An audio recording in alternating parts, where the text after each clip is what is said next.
Grew up here in Asheville and didn't grow up in the church. Family didn't go to church for that matter, really.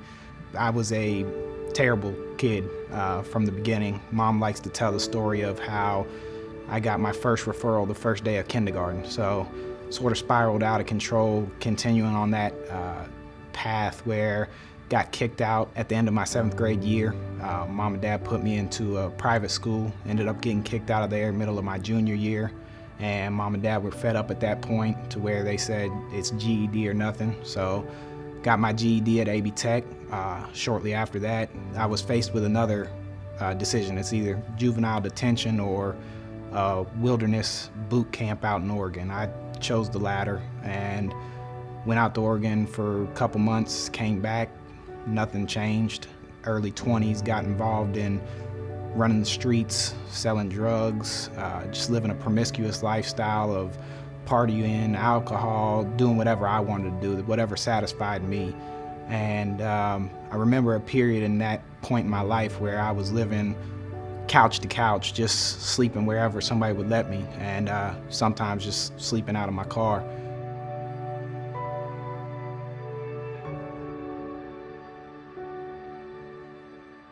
Something started to happen where my brother had recently decided to follow Christ. You know, for the next year or so, he nagged me to go to church with him every Sunday I wasn't working. Throughout that year, I really saw a change in his life and a transformation take place. And I decided, okay, he's not gonna give up, he's persistent, I might as well go to church with him. At this point in my life, I had tried everything else to gain satisfaction and nothing else was working. So I was at the end of my rope and I was just like, you know, this is something that I need.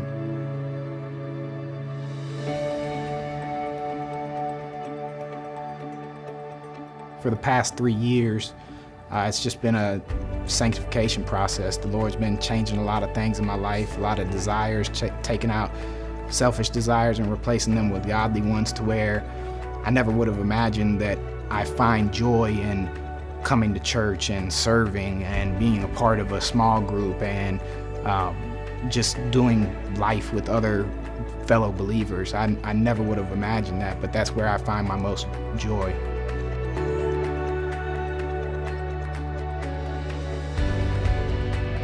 For somebody that doesn't believe that God loves them and is at the lowest point in their life, that's when he can speak to you the most. I mean, you have nowhere else to go.